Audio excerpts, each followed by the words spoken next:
Padre poderoso, te ponemos este tiempo en tus manos, Señor, porque tú eres lo más importante. Tu presencia es lo más importante en estos momentos aquí con nosotros, Señor, porque dice que tu palabra es viva y eficaz, Padre, y que tú nos hablas a través de tu palabra, y que todo lo que oigamos tenemos que pasarlo a través de tu palabra, porque tu palabra es viva, está viva, eres un Dios vivo que resucitaste, Jesús, y que nos hablas a través de tu palabra, y de muchas maneras nos puedes estar hablando, Padre. Y te pedimos que abras nuestro entendimiento, nuestro oído, para poder escucharte, y sobre todo nuestro corazón, Padre. En el nombre poderoso de Jesús. Amén y amén. Bueno, pues ahorita vamos a empezar ya el capítulo 6 de Hechos, y como siempre hacemos un poquito de recapitulación, ¿verdad? De cómo inicia toda esta gran historia que Lucas nos provee, ¿verdad? Y bueno, lo último que vimos realmente fue como el crecimiento tremendo después de la llenura del Espíritu Santo, y transformando a esos discípulos que se acobardaron, que no quisieron decir que ellos eran seguidores de Jesús, y ahora es una explosión de pasión por el nombre de Jesús. Y lo vamos a ver, el nombre poderoso de Jesús de Nazaret, algo que siempre se está repitiendo. Y un tercer personaje que habíamos dicho, realmente Hechos, pues podemos decir, los dos principales personajes son Pedro, hasta ahorita, porque estamos en Jerusalén, no hemos salido de Jerusalén,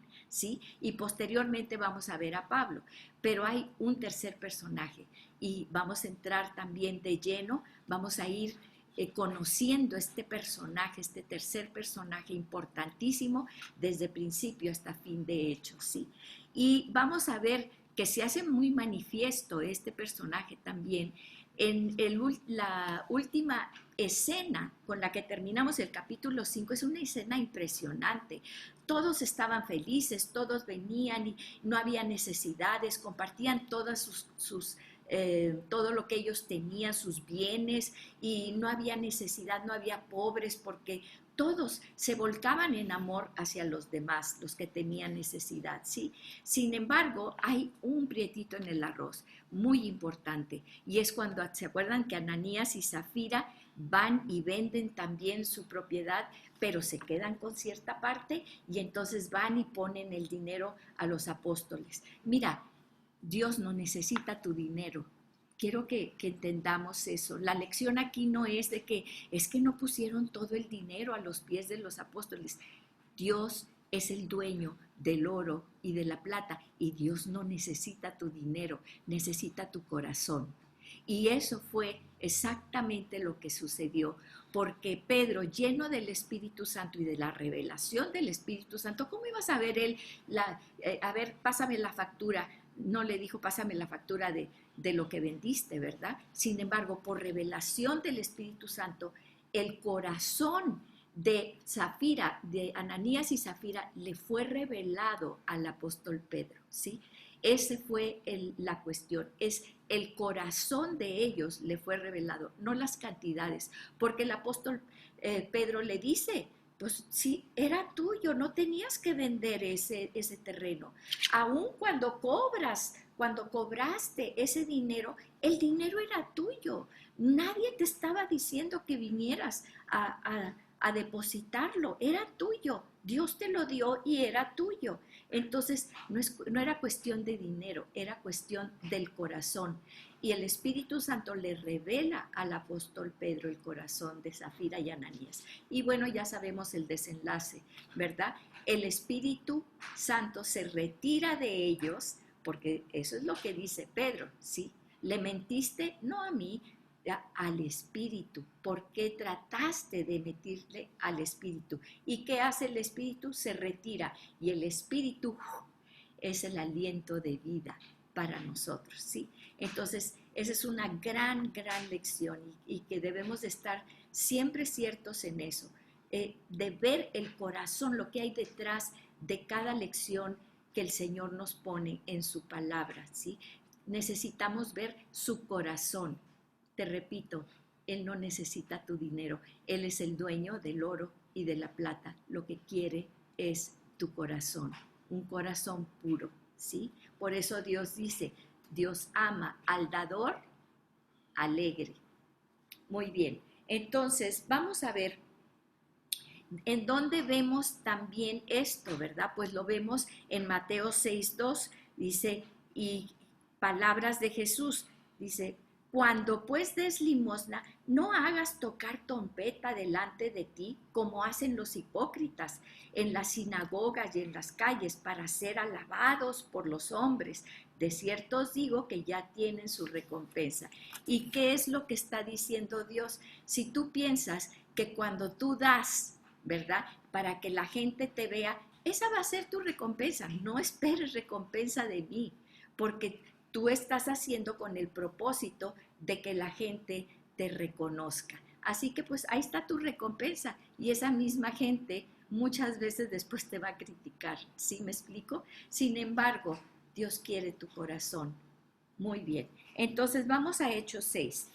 Tema del capítulo, ahorita lo vamos a poner, ¿verdad? Y dice, por aquellos días, fíjense cómo empieza el capítulo 6, empieza con la pasión y con la multiplicación, ¿sí? Del número de discípulos. Cada vez que veamos esa frase, ahí yo le pongo así un círculo grande y una palomita al frente. Dice, por aquellos días, al multiplicarse, no es sumatoria, es multiplicación, muy diferente.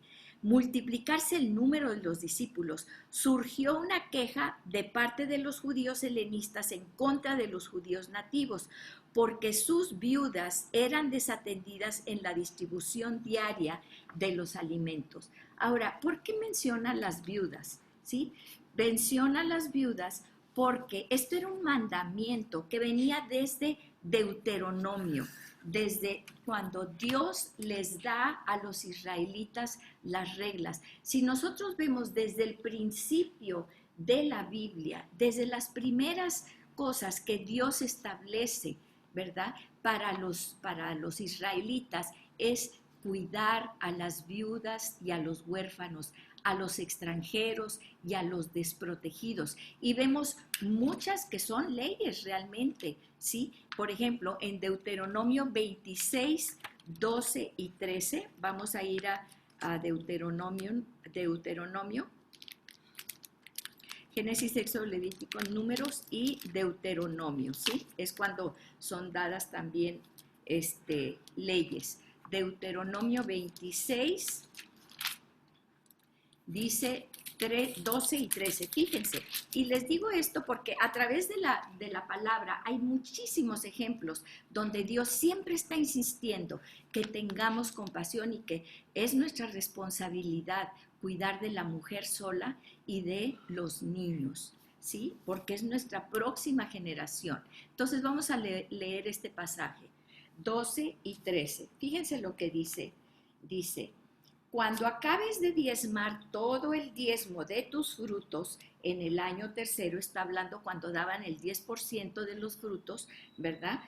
Al Señor, el año del diezmo, darás también al levita, al extranjero, al huérfano y a la viuda. Y fíjense lo que dice, y comerán en tus aldeas. ¿Qué está diciendo? Acógelos, dales tú de comer, ¿sí? En tus aldeas y lo más importante, se saciarán. No le vas a dar de lo que te sobra, ¿sí? Sino que primero es Dios, dar el diezmo al Señor, lo que le corresponde, ¿sí? ¿Sí me explico? Y después vas a darles hasta que se sacien, porque no debe de haber hambre. Dios no quiere que haya hambre. Si Él ha provisto, si nos ha provisto a nosotros, es para que no haya hambre.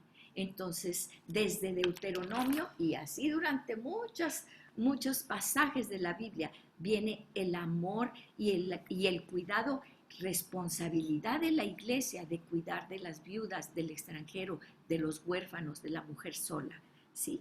Entonces vemos eso. Y por eso, inmediatamente, pues como los apóstoles conocían esto, pues obedeciendo todas estas reglas y estas leyes, entonces instituyeron un comedor para viudas, ¿verdad? Y huérfanos, obviamente. Y entonces empieza ahí a meterse la discordia. Fíjense lo que sucede. Entonces había, dice, judíos helenistas, es decir, judíos que eran de origen griego, o sea, ellos hablaban el griego, no tenían, eran judíos que no tenían la lengua hebrea, porque acuérdense que desde los tiempos aquellos de la invasión, ya lo vimos, la invasión de Babilonia, que habían venido y se habían llevado a toda la gente, se había dispersado mucha gente, entonces se los habían llevado de esclavos a muchas otras partes y habían perdido la lengua. Por eso les dice judíos helenistas en contra de judíos nativos, los que ahí se habían quedado, porque después empezaron a regresar y a regresar los judíos, pero pues traían otras lenguas. Por eso en el Pentecostés, ¿sí? Dios les dio muchas lenguas para que todos entendieran. Entonces dice, contra los judíos nativos, los que allí se habían quedado con su tradición judía, con su lengua hebrea, porque sus viudas eran desatendidas en la distribución diaria de los alimentos, ¿sí? Entonces, inmediatamente, ¿verdad? Surge una situación así. ¿Y qué hacen los apóstoles? No empiezan a aplastar, a ver, no, ustedes están mal. No, vamos a tomar cartas en el asunto, ¿sí? Porque empieza a haber disensión y división. Hay que atacar la división inmediatamente. Dice, entonces los 12 apóstoles convocaron a la congregación, pletos, ¿verdad? La multitud de los discípulos y dijeron, miren, no es conveniente que nosotros descuidemos la palabra de Dios, o sea, ¿qué era el punto central de lo que ellos estaban haciendo? El punto central era la palabra de Dios. Iban a descuidar el atender a las físicamente y con alimento, no lo iban a hacer. Pero el punto central es que tenían que estar firmes primeramente en la palabra de Dios. Dice, no es conveniente, no es conveniente porque no podemos hacer todo nosotros.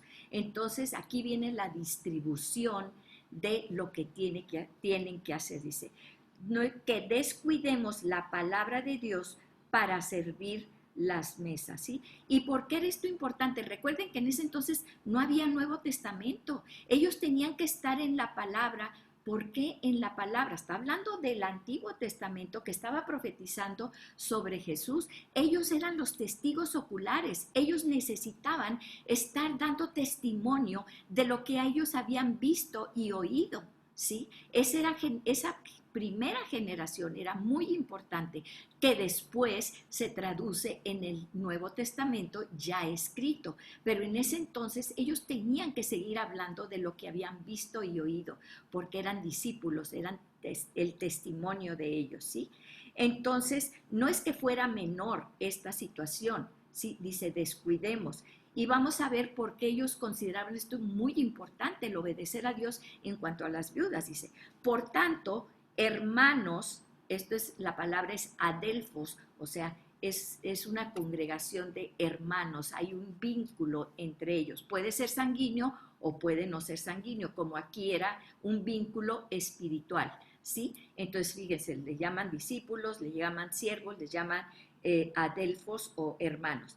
Escojan entre ustedes a 7 hombres de buena reputación, llenos del Espíritu Santo y de sabiduría. Sabiduría es la palabra griega es Sofía. Cuando tú tienes una niña que se llama Sofía, ¿verdad?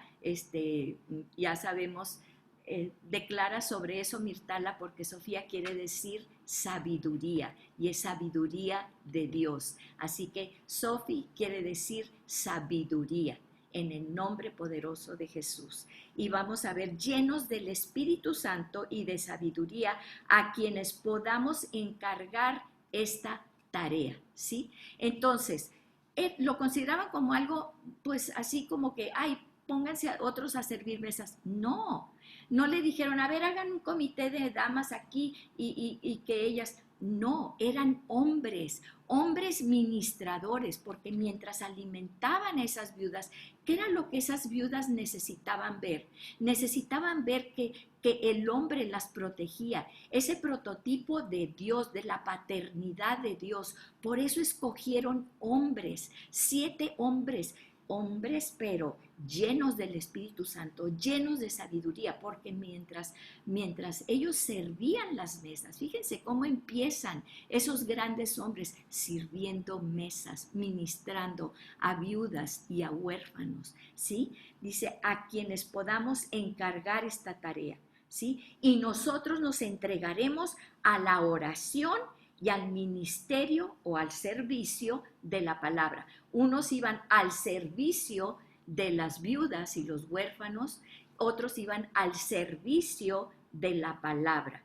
Ya vemos otra vez la palabra, ¿sí? Y entonces dice, lo propuesto tuvo la aprobación de toda la congregación y escogieron, fíjense muy bien, les dicen, ustedes escójanlos, ¿sí? Estas situaciones de ustedes escojan a sus representantes. Entonces, escogieron a quién, al uno de los hombres más poderosos en el Espíritu Santo, que era Esteban. Escogieron a Esteban. ¿Y quién era este Esteban que servía las mesas? Era un hombre lleno de fe y del Espíritu Santo. ¿Y a quién más? A Felipe, a Prócoro, a Nicanor, a Timón, a Parmenas y a Nicolás. ¿Qué nos demuestra estos nombres? Que venían de todas partes, ¿sí? Eran griegos, eran judíos, eran sirenos, eran de todas partes. Estos nombres vienen de todas partes, ¿sí me explico? Y entonces, y dice, y un prosélito, hasta un prosélito, uno que era gentil, y ahí se convirtió al judaísmo, ¿sí? Entonces, fíjese, todos ellos de Antioquía, desde allá de Antioquía, pues a lo mejor ahí había una viuda de Antioquía que necesitaba también ser representada por alguien de Antioquía. A estos los presentaron los apóstoles y después de orar, siempre orando, principalmente orando. Dice, y después de orar, pusieron sus manos sobre ellos. Esto se llama imposición de manos. Y lo vamos a ver durante muchos episodios en la Biblia, como Dios nos dice, cuando alguien está enfermo, llama a los ancianos de la iglesia que impongan manos sobre él, ¿sí? Entonces dice, pusieron sus manos sobre ellos. Literalmente quiere decir poner de tu misma dignidad en esa persona. Cuando tú impones manos, tú estás dando parte de quien eres en esa persona. Y aquí yo quiero decirles algo también. Yo me acuerdo una vez que estábamos ahí en una reunión y todo eso, y vino un señor, ¿verdad? Y nadie lo conocíamos. Y decía, sí, es que, y empezó a imponer manos, y luego estaban ahí los hijos de un pastor, ¿verdad? Y entonces como que les iba a imponer manos y yo me puse en medio de ellos porque tenemos que tener cuidado quién impone manos sobre nosotros, sobre nuestros hijos, ¿sí? Porque está imponiendo de su misma dignidad sobre ellos. Entonces, no es una cosa a tomarse a la ligera. Tenemos que saber muy bien, porque muchas veces ahí vamos, ay, imponme manos, imponme manos, imponme manos. No, no es así, porque el que impone manos debe de ser por medio, o sea, representante, por medio del Espíritu Santo, porque pone de su propia dignidad en esa persona, ¿sí? 7. Otra vez, palomé en ese versículo. Y la palabra de Dios crecía, ¿sí? Y la palabra de Dios crecía. Eso es lo que necesitamos ahora, que crezca la palabra de Dios.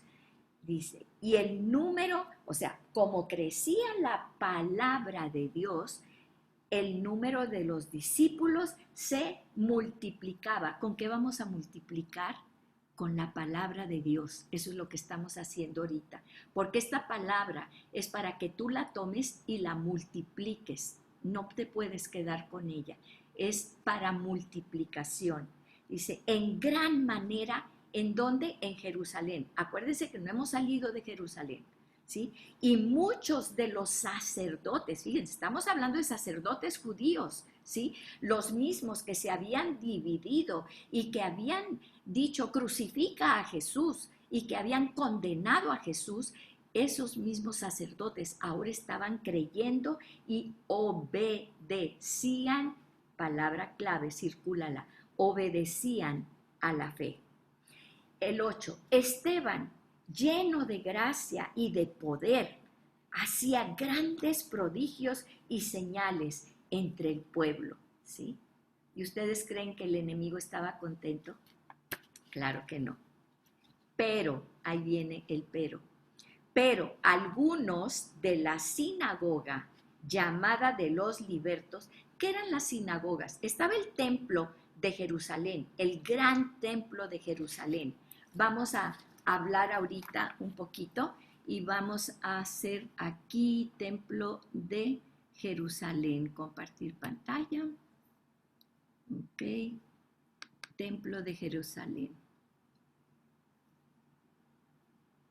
Compartir. Muy bien, aquí tenemos el templo de Jerusalén. El primer templo era una institución, el templo de Jerusalén. Cuando hablamos templo de Jerusalén, ¿de quién nos acordamos? Del gran rey Salomón, ¿sí? Porque él fue el que hizo este templo impresionante. Ustedes ya tienen ahí la lámina del templo que Herodes reconstruyó. Imagínense, esa es una reconstrucción. El templo de Salomón era portentoso, ¿sí? Y cuando se construyó este templo, acuérdense que ellos venían, los israelitas, 40 años en el desierto y llegan a la tierra prometida, ¿sí? Con muchas cosas y muchas situaciones. Y entonces David en su corazón dice, Señor, yo te quiero, él tenía un palacio, yo te quiero construir un templo. ¿Cómo es posible que yo viva en este palacio y no te he construido un templo?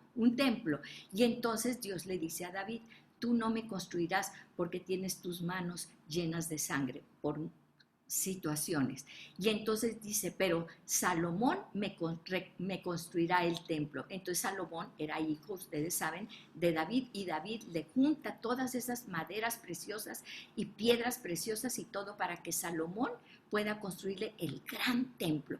Entonces el primer templo fue construido en el siglo X antes de Cristo por Salomón, pero Dios predijo también la destrucción de este templo porque vienen los que estuvimos viendo el libro, acuérdense de Nahum y de Habacuc y todos los profetas menores, viene Babilonia en el 587 a.C., viene y destruye absolutamente todo. Ellos destruían toda vida, hasta los bosques los quemaban porque decían no debe de quedar nada de vida. Entonces destruyen el templo, ¿sí? De hecho viene el rey Nabucodonosor y destruye ese templo, ¿sí? Después vimos, cuando vimos los profetas menores, que vienen de parte del rey Ciro, etcétera, vienen y reconstruyen el segundo templo. El segundo templo es reconstruido por Zorobabel en el 515 a.C. y ampliado y reconstruido por Herodes, ¿sí? Aquí es donde nosotros estamos ahorita. Después, en el año 70, todavía no llegamos en Hechos al año 70, después va a ser destruido. Muy bien, entonces, ¿dónde está situado? En la explanada del Monte Moriah, donde actualmente está la cúpula de la roca y la mezquita de Al-Aqsa, ¿sí? Entonces, ahorita estamos en este tiempo en donde el templo fue ampliado y reconstruido por Herodes. Para ellos, para los judíos, era lo máximo, porque allí era donde ellos decían, Dios está aquí. Fíjense, hacían peregrinaciones desde todas partes del mundo para venir al templo de Jerusalén a las fiestas, a la fiesta, por ejemplo, de la Pascua, que ya vimos todo lo de la fiesta de la Pascua. Por eso había mucha gente allí, judíos de todas partes del mundo, que habían venido al templo de Jerusalén. Para ellos era la gran institución, ¿sí? Entonces vamos a ver qué es lo que pasa con esta situación. Entonces vamos a ver que aquí había, aparte del templo, el gran templo, ¿verdad? Reconstruido por Herodes, que ya lo vimos la clase pasada, había sinagogas, reuniones donde los judíos, por ejemplo, cuando no habían podido venir de sus partes, empezaron a hacer sinagogas, que eran pequeños templos. Aquí en Monterrey hay una sinagoga en la colonia Vistahermosa. No sé si ustedes han estado ahí o lo han visto, de la colonia de los judíos. Donde quiera que había una colonia de judíos, ahí se hacían una sinagoga, como la que tenemos aquí.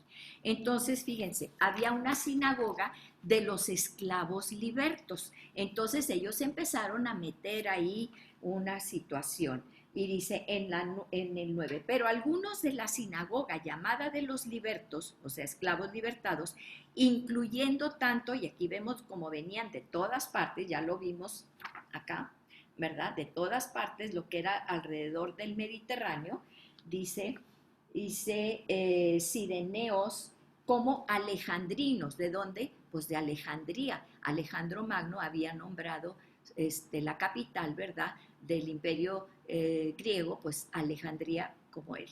Entonces, alejandrinos y algunos de Cilicia y de Asia, fíjense, desde Asia, provincia occidental del Asia Menor, se levantaron y ellos discutían con Esteban, pero no podían resistir a la sabiduría, a la sofía y al espíritu con que hablaba, ¿sí? Entonces, en secreto, claro, como no podían contra él porque él tenía el Espíritu Santo en él, ¿sí? Entonces empezaron acá a hacer maquinaciones por atrás. Entonces, en secreto persuadieron a algunos hombres para que dijeran: le hemos oído hablar palabras blasfemas contra Moisés y contra Dios. Y eso era lo peor que podían hacer, porque eso era en contra de Dios y de Moisés, de la ley.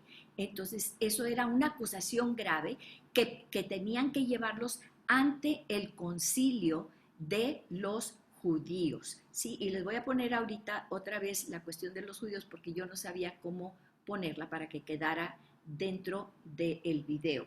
Pero ahorita dice: y alborotaron al pueblo, a los ancianos y a los escribas, y cayendo sobre él, lo arrestaron y lo trajeron al concilio, al consejo, al congreso, al Sanedrín, ¿sí? Y aquí vamos a ver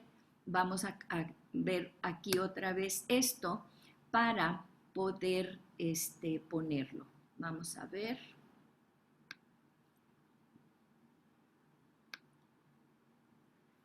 ¿Ya se sigue viendo lo del templo o ya no se ve?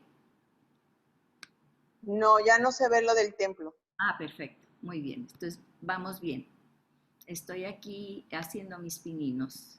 Muy bien. A ver, vamos a ver aquí. Vamos a ver. Y compartir. Muy bien. Aquí tenemos, entonces, estamos compartiendo la pantalla. No se ve. Ok. Vamos a ver otra vez.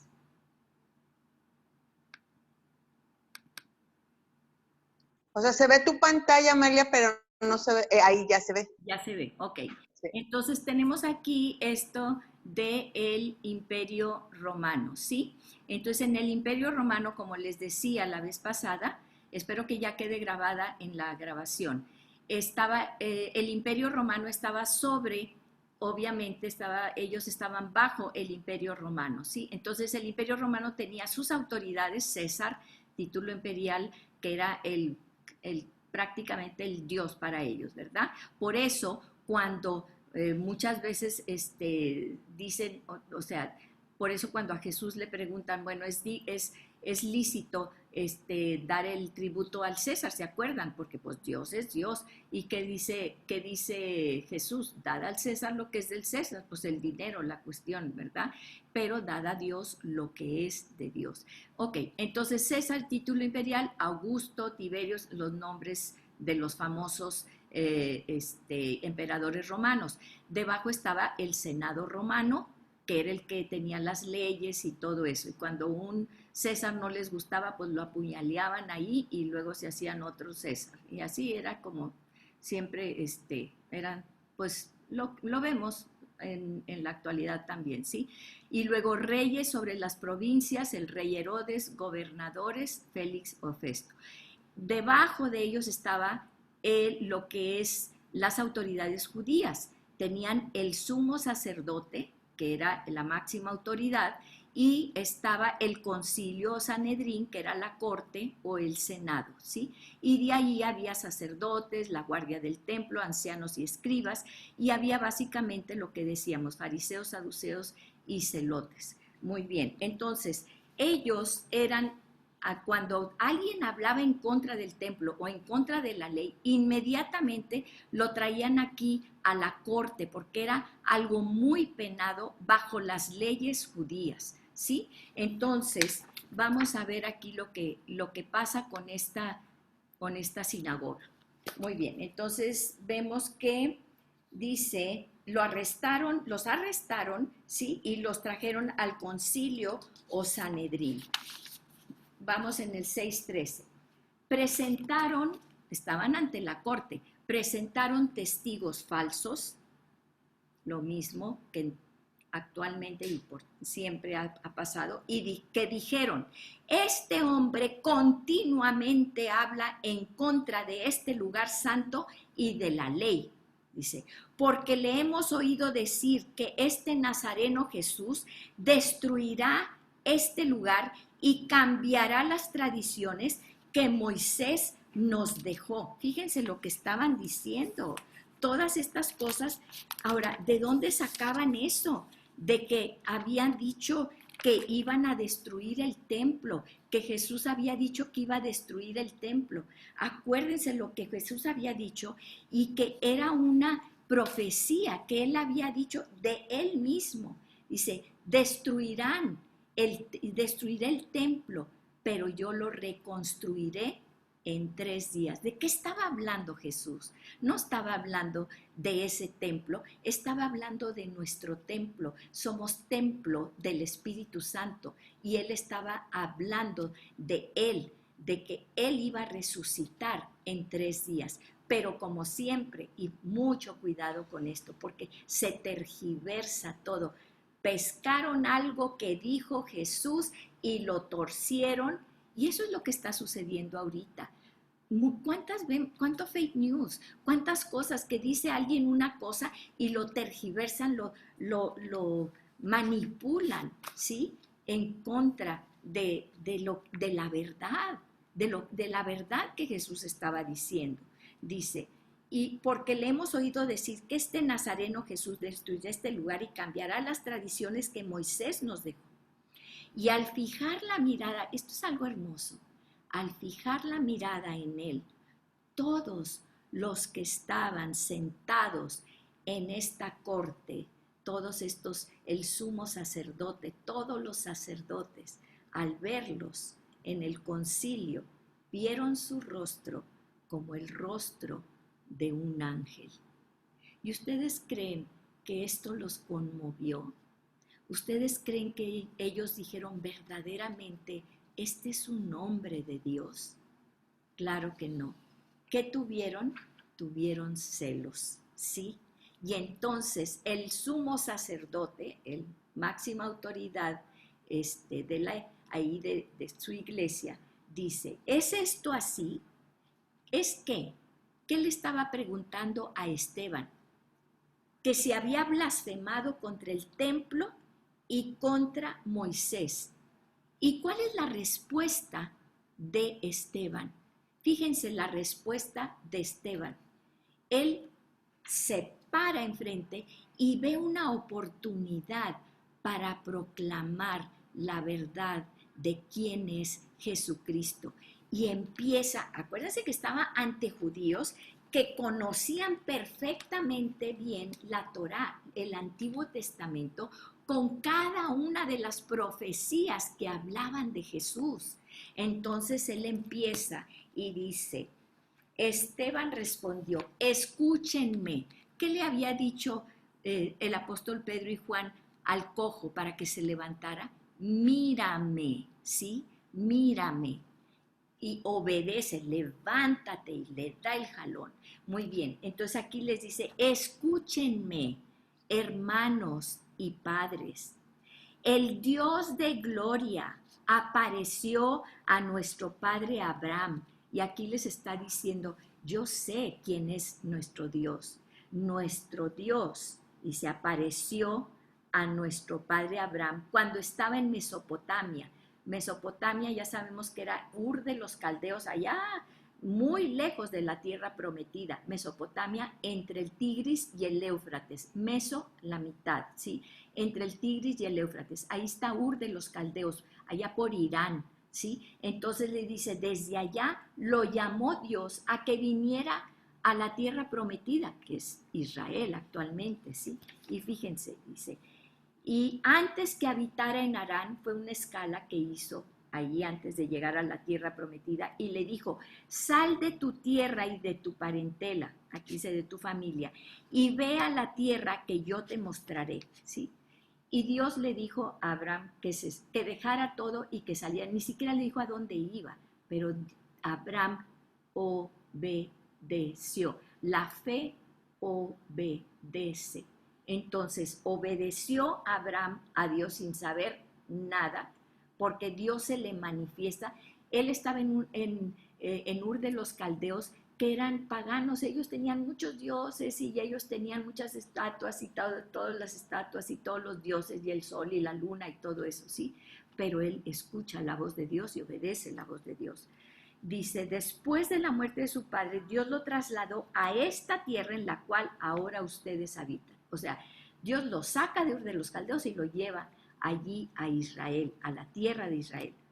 No le dio en ella heredad, dice, ni siquiera la medida de la planta del pie. Dice, ni siquiera le dio un pedacito de tierra, ni siquiera lo que medía su pie, ¿sí? Y sin embargo, aunque no tenía hijo, prometió que se le daría en posesión a él y a su descendencia después de él. Entonces llega Abraham y Dios no le da nada, pero le da una promesa, una promesa. Y Abraham creyó en esa promesa.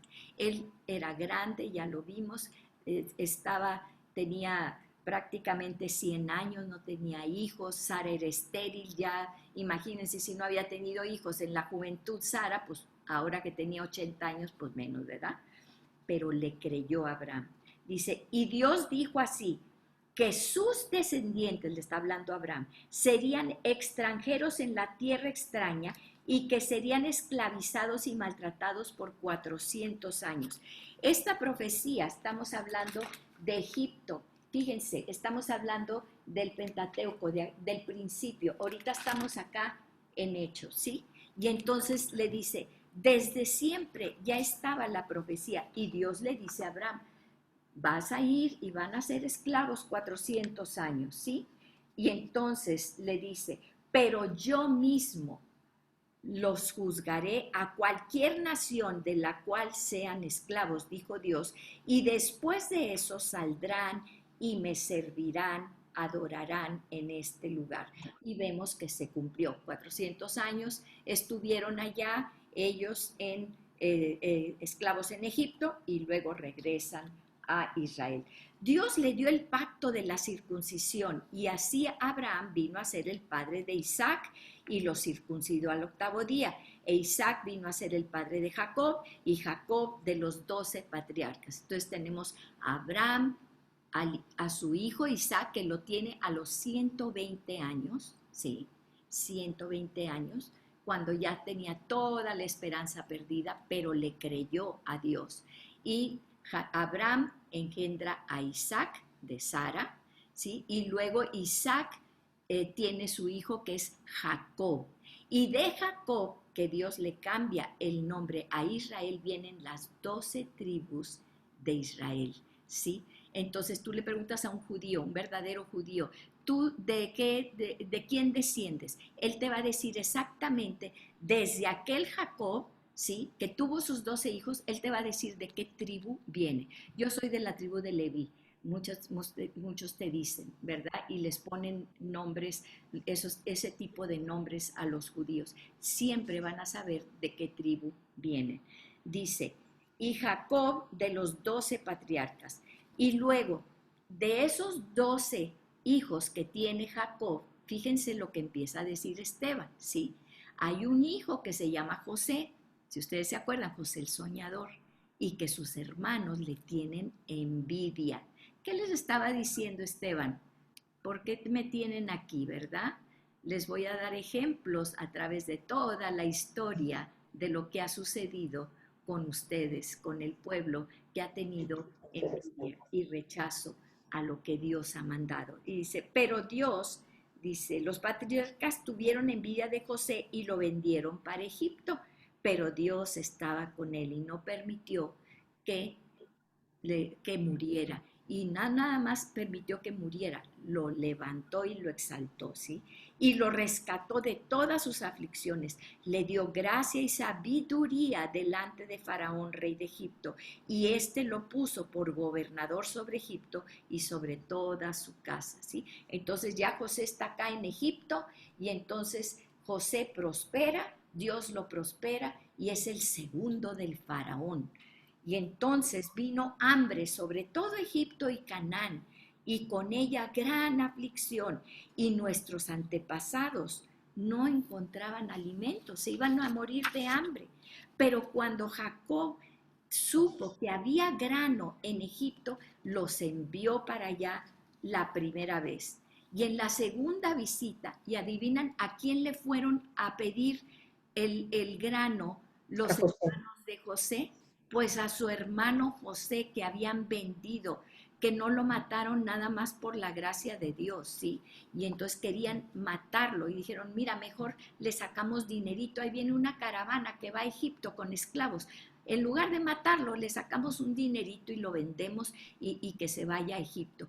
Pero Dios tenía un plan para José y lo levanta hasta segundo del faraón, ¿sí? Y en la segunda visita, José se dio a conocer a sus hermanos y conoció Faraón la familia de José.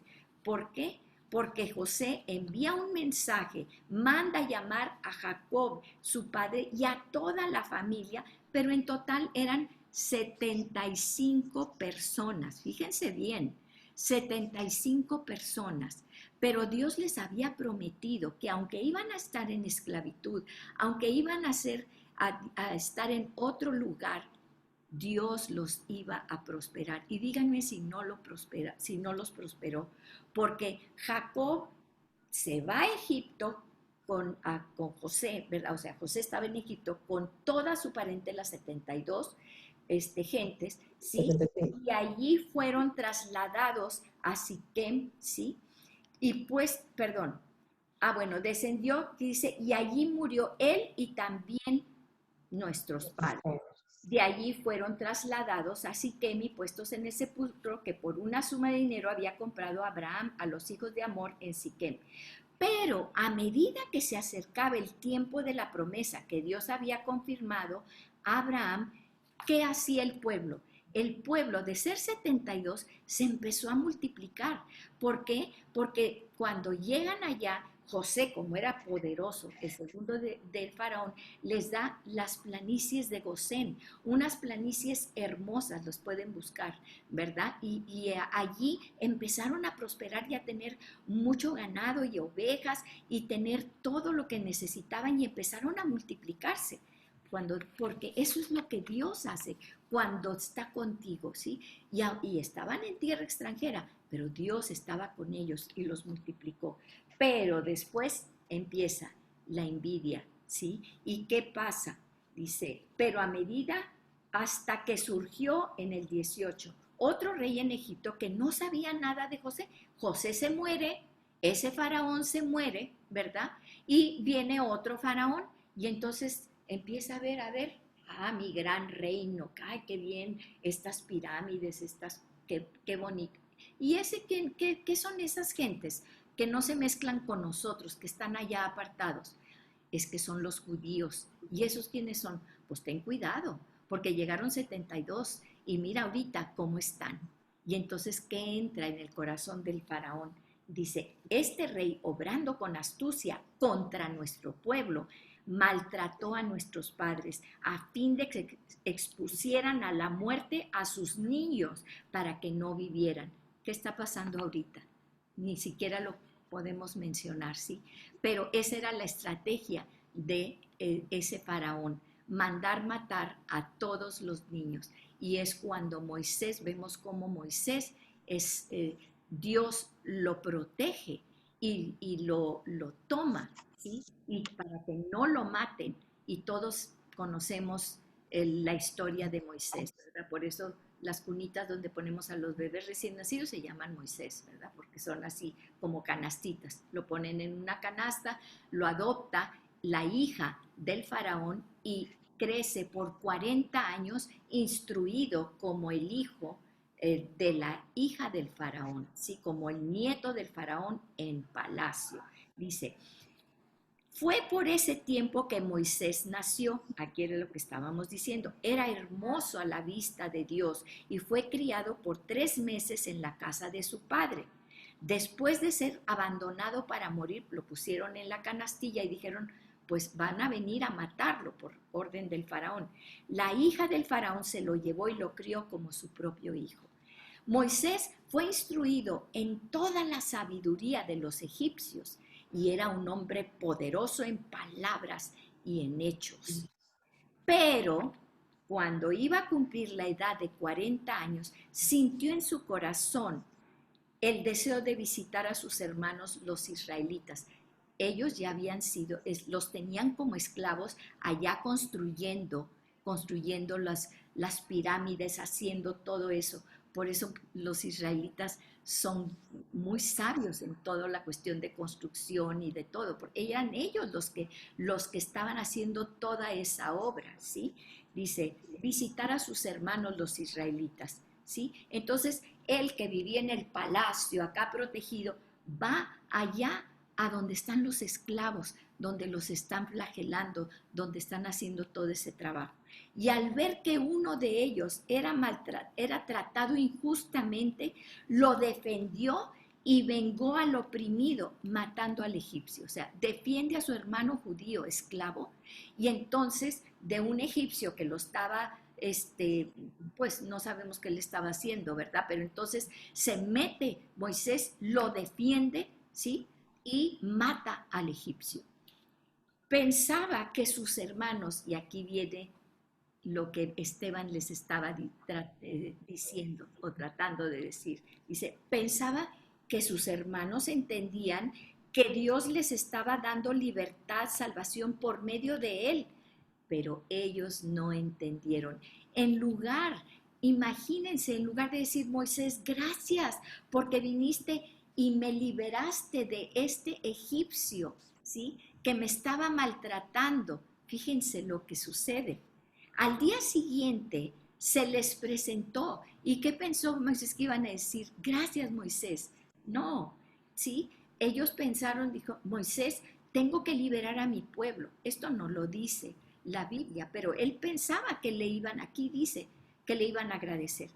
Cuando 2 de ellos reñían y entonces él ve que entre 2 judíos estaban discutiendo y entra él y los separa, ¿sí? Y trató de poner paz entre ellos diciendo, varones, ustedes son hermanos, ¿por qué se hieren el uno al otro? ¿Sí? Pero el que estaba hiriendo a su prójimo empuja a Moisés y le dice, ¿quién te ha puesto por gobernante y juez sobre nosotros? ¿Acaso quieres matarme tú también como mataste ayer al egipcio? Al oír Moisés estas palabras, Moisés dijo, entonces el faraón me va a perseguir porque maté a un egipcio y ni siquiera mis propios hermanos a los que liberé del egipcio me aceptan, sino que me rechazan. Entonces Moisés, ¿qué hace? Huye, porque huye por su vida. Dice, me quieren matar los judíos y me quiere matar el faraón, dice, y se convirtió en extranjero en la tierra de Madián, donde fue padre de 2 hijos. Pasan otros 40 años. En la película, si las caricaturas lo ponen así como muy joven que llega, no, no, no. Fue 40 años en el palacio y luego 40 años en el desierto, hasta que Dios se le aparece a los 80. Y vamos, si se parece, pasados, voy en el 30, 40 años, se le apareció un ángel en el desierto del monte Sinaí en la llama de una zarza que ardía. Al ver esto, Moisés se maravillaba de la visión y al acercarse para ver mejor, vino a él la voz del Señor. Dios le habló, ¿sí? Yo soy el Dios de tus padres, el Dios de Abraham, de Isaac y de Jacob. Y Moisés, temblando, no se atrevía ni siquiera a mirar. Pero el Señor le dijo, quítate las sandalias de los pies, porque el lugar donde pisas santo es tierra santa. Ciertamente he visto la opresión de mi pueblo en Egipto y he oído sus gemidos y he descendido para librarlos. Ven ahora y te enviaré a Egipto, ¿sí? ¿Y cómo vemos cuando es el gemido del pueblo de Dios que gime? Él mismo desciende para liberarnos y mandó a Moisés y le dice, ve a Egipto para liberarlos, porque yo voy delante de ti. Tú te puedes imaginar que a Moisés se le hubiera ocurrido, yo quiero ir a liberar a los egipcios y a los judíos de los egipcios, voy a ir a pararme ahí enfrente del faraón y voy a decir, oye, libera a mis hermanos, a los judíos. Bueno, yo no creo que ni siquiera acabara de hablar cuando el faraón les dice, oigan, sí, ¿verdad?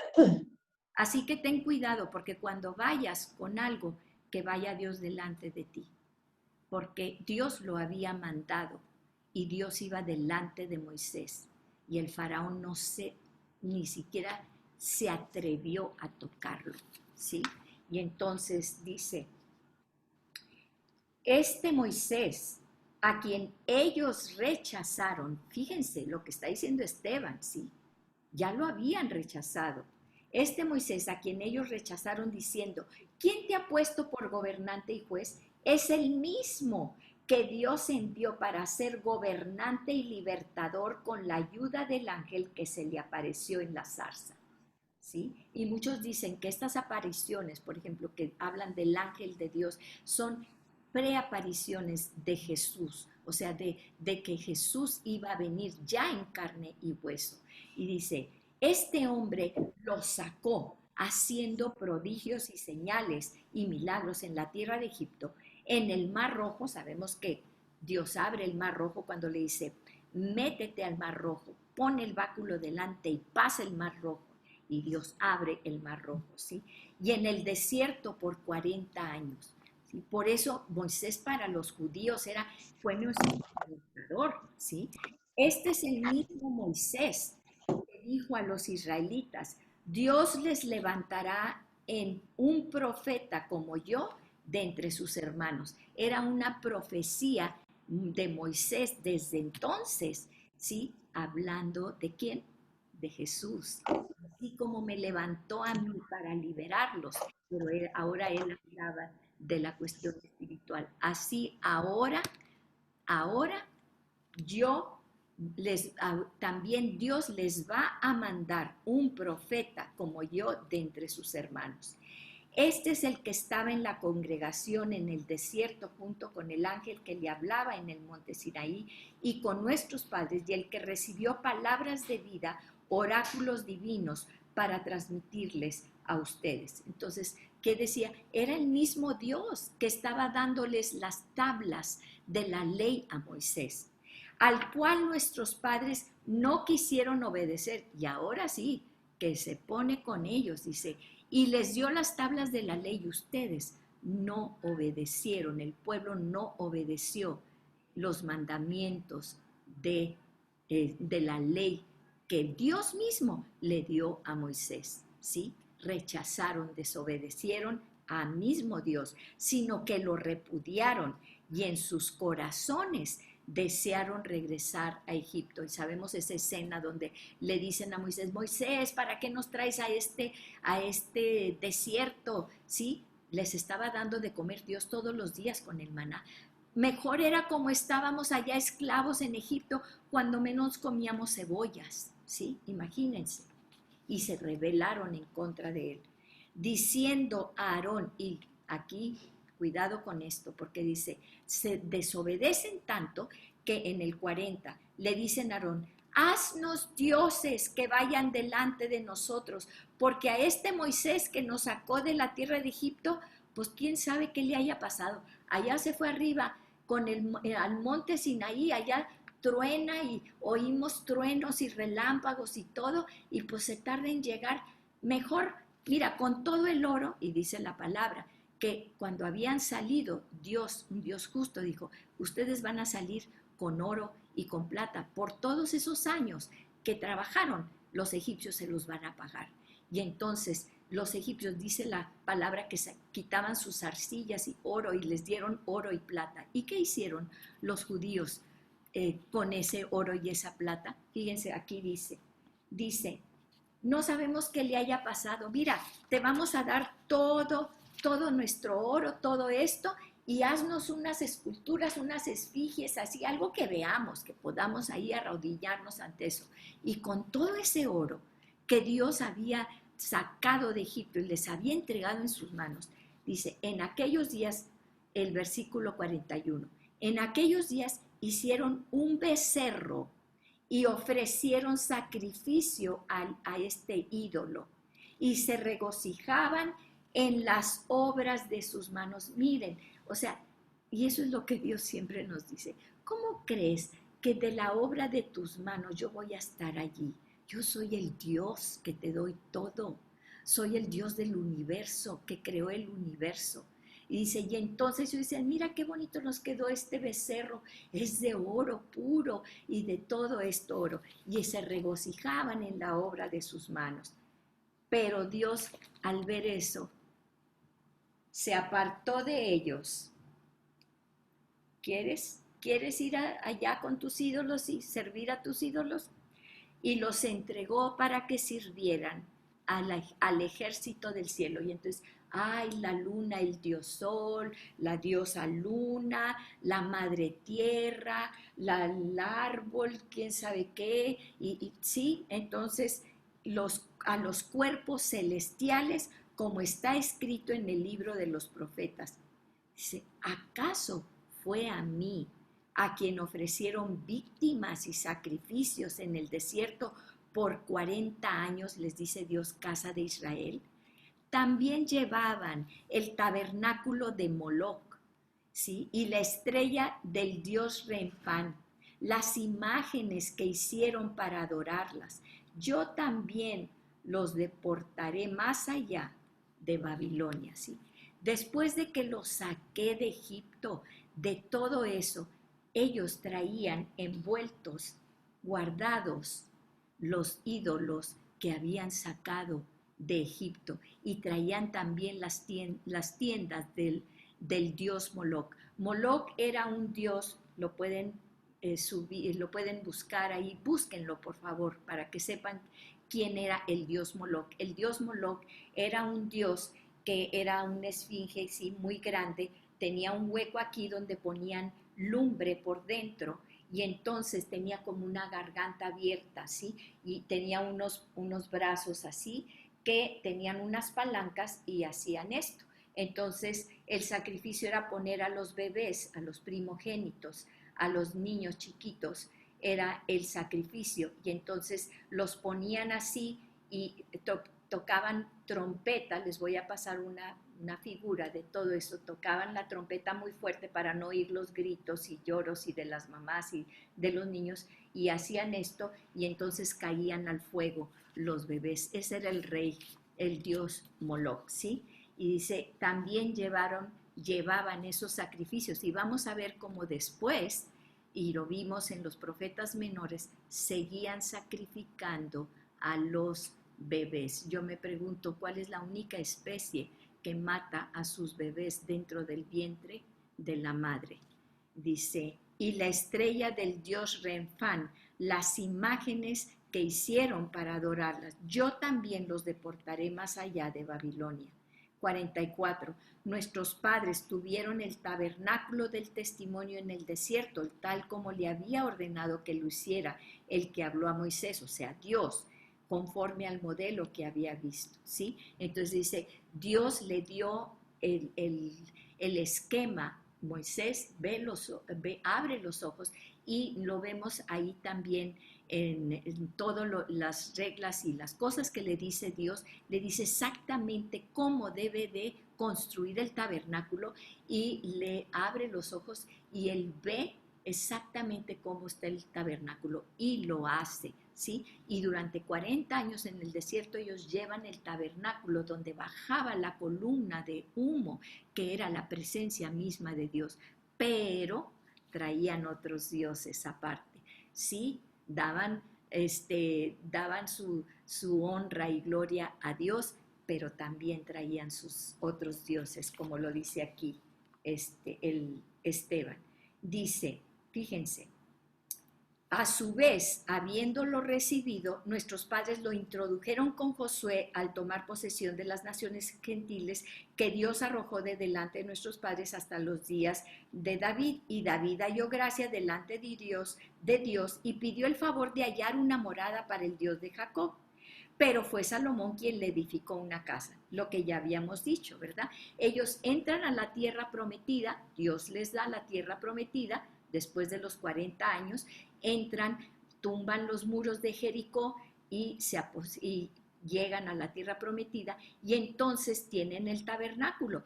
Pero David dice, quiero construirte una casa. Dios le dice, no, pero Salomón sí. Y ya vimos ahorita cuando es en el siglo X antes de Cristo que se le construye el primer gran templo. Antes era la tienda de campaña, era una tienda enorme que era el tabernáculo y ahora el templo, ¿sí? Que para ellos era sagrado, ¿sí? Y entonces dice, pero fue Salomón quien le edificó una casa. Y aquí viene el jaque mate de Esteban, ¿sí? 48. Sin embargo, el Altísimo, hablando de Dios, no habita en casas hechas por manos de hombres, como dice el profeta. Dice Dios, el cielo es mi trono, aquí tengo el universo, estoy sentado sobre el universo, yo soy Dios y este es el universo, ¿sí? Yo lo creé, dice, el cielo es mi trono y la tierra el estrado de mis pies están sobre la tierra, ¿sí? ¿Qué está diciendo? ¿Tú crees que me vas a contener en un templo? Dice Dios, ¿sí? ¿Qué casa me edificarán? Dice el Señor, donde yo quepa, ¿sí? ¿O cuál es el lugar de mi reposo? ¿Tú conoces dónde yo reposo? Dice, no fue mi mano la que hizo todo esto que tú ves, el universo. Mi mano lo hizo y tú quieres meterme allá adentro. Dice, ustedes que son tercos e incircuncisos de corazón y de oídos, resisten siempre al Espíritu Santo como hicieron sus padres. Así hacen también ustedes. Ustedes están aquí con su templo. No entienden que Dios, la magnificencia y quién es Dios. Tú quieres agradarlo haciéndole un templo, ¿sí? Dios es el Dios del universo, dice. Imagínense, para los judíos que les dijeran eso, porque ellos creían que tenían la carta de exclusividad y que Dios estaba solamente en el templo, ¿sí? Y entonces dice, ¿a cuál de los profetas no persiguieron sus padres? Ellos mataron a los que antes habían anunciado la venida del justo. ¿De quién habla? De Jesús, del cual ahora ustedes se hicieron traidores, y ustedes que recibieron la ley por disposición de ángeles y sin embargo no la guardaron, ¿sí? ¿Y qué les está diciendo? Ustedes recibieron las tablas de la ley, ustedes recibieron por Moisés, pero rechazaron a Moisés, rechazaron las leyes, no las obedecieron, y a los profetas que les estaban hablando de este Jesús que nosotros les hablamos, ustedes mataron a los profetas y ustedes mataron a Jesús también. O sea, vemos aquí, ustedes han rechazado la vida eterna. Ustedes han rechazado desde José, que por celos lo rechazaron, desde Moisés, que por celos lo rechazaron, ¿sí? Dice, al oír esto, se sintieron profundamente ofendidos, ¿sí? Fíjense, en lugar de pensar, perdónanos, perdónanos, Señor, estamos viendo aquí los testigos del Cristo, del Mesías, el que tú lo mandaste, que resucitaste de los muertos. Se sintieron ofendidos y entonces crujían los dientes contra él. Pero Esteban, lleno del Espíritu Santo, fijos los ojos en el cielo, vio la gloria de Dios y a Jesús de pie a la diestra de Dios. ¿Y qué nos dice? Jesús, ¿dónde está ahorita? A la diestra, sentado a la diestra del Padre, ¿sí? Y ahí está, esperándonos con los brazos abiertos. Y entonces, imagínense, Esteban dijo, veo los cielos abiertos y al Hijo del Hombre, al mismo Jesús, de pie a la diestra de mi Dios. Entonces, ¿qué hicieron ellos? Lo que hacemos muchas veces. No quiero ir, no quiero ir, no quiero ir. Y entonces ellos gritaron a gran voz y tapándose los oídos, se lanzaron a una contra él y echándolo fuera de la ciudad, comenzaron a apedrearlo, y los testigos pusieron sus mantos a los pies de un joven llamado Saulo, el famoso Saulo de Tarso, que después iba a ser el apóstol Pablo. Dice, y mientras lo apedreaban, Esteban invocaba al Señor y decía, Señor Jesús, recibe mi espíritu. Y cayendo de rodillas, clamó en alta voz, Señor, no les tomes en cuenta este pecado. Y habiendo dicho esto, expiró. Es un cuadro que nos recuerda el maravilloso y tremendo cuadro de Jesús en la cruz. Padre, perdónalos porque no saben lo que hacen. Y porque Esteban, a través de todo este recorrido, ¿sí? Vemos cómo la humanidad, mucha gente, claro, muchos aceptaron a Jesús, pero muchos lo rechazaron. Y muchos, como vemos, y lo vemos también actualmente, allá sí, de lejos, sí, ahí está Jesús, sí, pero no rindo mi vida a Él, porque ese era el sacrificio que tenían ellos que hacer y decir, Jesús sacrificó su vida por mí. He estado rechazando al autor y consumador de mi vida. He estado rechazando la gran obra y el amor de Dios mostrado a través de Jesús. ¿Por qué? Porque estoy distraído con otros ídolos y con otras cosas. Y no he puesto mis ojos en Jesús, en el único que tenemos salvación, porque nos lo repite Hechos siempre, siempre nos lo está repitiendo. Pero hay algo también que Hechos nos deja ver una y otra vez. Y es que Hechos nos habla de que primero tiene que haber un arrepentimiento, el creer en Jesús. ¿Qué significa el creer en Jesús? ¿Sí? ¿Qué significa el tener toda esta vida eterna? Y quiero poner aquí, si se ve. Nosotros, cuando vino Jesús, nos dio la oportunidad de ser salvos, ¿sí? Pagó nuestros pecados. Él pagó por todo lo que nosotros hicimos y somos salvos. Pero esa es la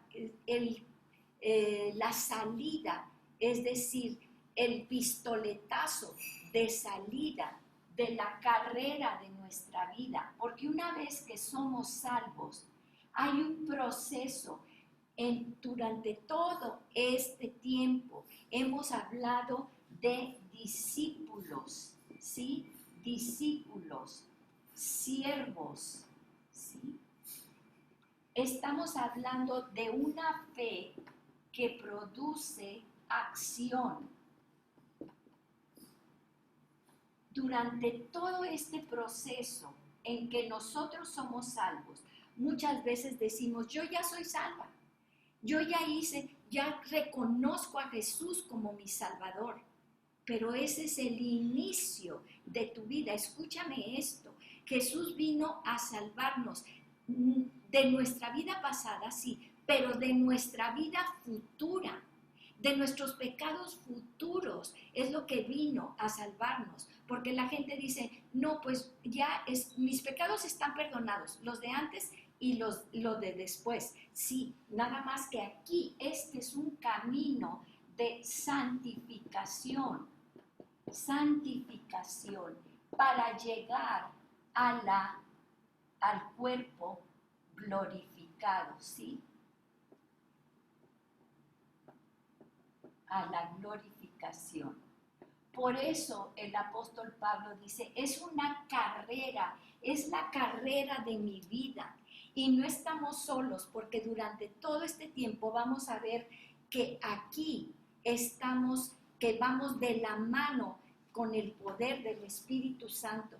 Pero si tú dices, yo ya soy salva y ahora sí me siento a ver qué pasa y que el mundo ruede, no es así, porque tienes todavía mucho camino, una carrera de santificación, y esto es de lo que Jesús te salva, ¿sí? De tus pecados pasados, esos ya no los tenemos, esos son borrados. Pero ¿qué pasa aquí?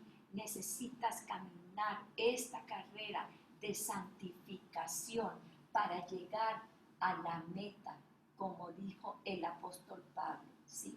He corrido la buena carrera, he guardado la fe, por lo demás me está aquí la corona, me está guardada la corona de la vida. Pero esto es lo más importante, y este camino, tú puedes decidir caminar solo, te vas a resbalar, te vas a caer, te vas a tropezar, va a haber muchos obstáculos, sí, eso es una verdad. Y Jesús lo dijo, ustedes van a tener aflicción en este mundo, pero no se preocupen porque yo he vencido al mundo. Y esta es la carrera que yo te reto el día de hoy. ¿Cómo la estás corriendo? Porque si estás sentada en tu salvación y dices, yo soy salva y aquí estoy, pues te falta mucho camino por recorrer.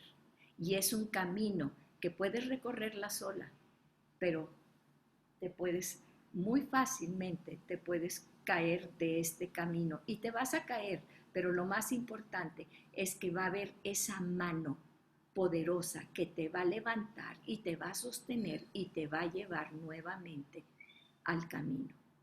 Padre, en el nombre poderoso de Jesús, que podamos entender, Señor, que es una carrera larga, pero contigo es una carrera de poder y de amor y de paz.